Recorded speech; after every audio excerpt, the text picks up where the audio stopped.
Durante o primeiro século, quando os romanos governavam o mundo conhecido, surgiu um movimento popular e contracultural no extremo leste do império, Sim, isso começou no meio do povo judeu. que durante séculos até aquele momento tinha sido espalhado pelo mundo conhecido da época. Mas onde quer que os judeus morassem, ou qualquer que fosse o idioma que falassem, eles guardavam a sua identidade como a família de Abraão, dedicada ao Deus único e verdadeiro. E todos os anos eles viajavam para Jerusalém a fim de participarem das festas sagradas. Durante uma delas, a festa de Pentecostes, os visitantes encontraram um grupo de judeus que, de alguma forma, podiam falar no dialeto nativo de todos. Sim, eles estavam contando histórias sobre um homem chamado Jesus que tinha sido executado pelos romanos.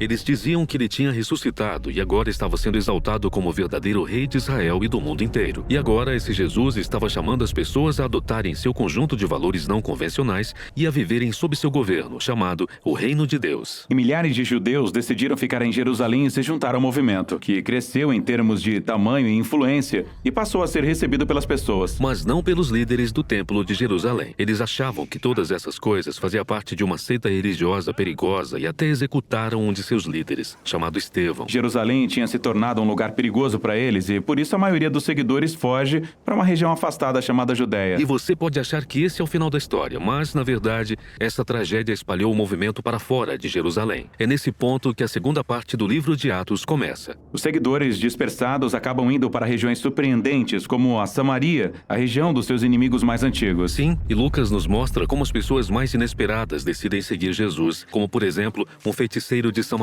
que precisa aprender que o caminho de Jesus não é ganhar poder, mas renunciá-lo para servir aos outros. Há também a história sobre um oficial etíope que, depois de discutir o pergaminho do profeta Isaías com Filipe, decide se juntar ao movimento. Sim, Jesus está expandindo seu movimento para a Judéia e Samaria, exatamente como ele disse que faria. O que é incrível. Mas, voltando para Jerusalém, encontramos Saulo de Tarso. Ele faz parte da elite religiosa que se opõe ao novo movimento e sai prendendo os seguidores de Jesus onde quer que os encontre. Ele é um homem cruel. Mas pense nessa situação a partir da perspectiva de, no passado, o povo de Israel havia se voltado para outros deuses e falsos profetas, o que levou à sua ruína. Ele acreditava que estava protegendo Israel e a honra de Deus ao se livrar daquelas pessoas. Saulo fica sabendo que o movimento havia se espalhado para o norte de Damasco. Então ele decide ir para lá a fim de encontrar e prender mais seguidores. E quando está a caminho, Saulo tem um encontro súbito com o próprio Jesus ressurreto. Jesus pergunta a Saulo por que está lutando contra ele, e em seguida Jesus comissiona Saulo para ser o seu representante em Israel e nas nações. Saulo fica atordoado e sem palavras. Então, ele acaba indo para Damasco, mas agora ele vai anunciar as boas novas sobre o Jesus que antes ele combatia. E ninguém estava preparado para isso. Pois é, ou para aquilo que iria acontecer em seguida. Na cidade portuária de Cesareia havia um centurião romano chamado Cornélio. E ele representa tudo que o povo judeu odiava no que dizia respeito à ocupação romana. O anjo aparece para ele e lhe pede que chame um homem chamado Pedro. Então, Pedro vai à casa de Cornélio, onde os amigos e a família do centurião estão reunidos. Sim, e isso é um escândalo. O povo judeu não entrava em um lar que não fosse judeu para evitar a impureza ritual.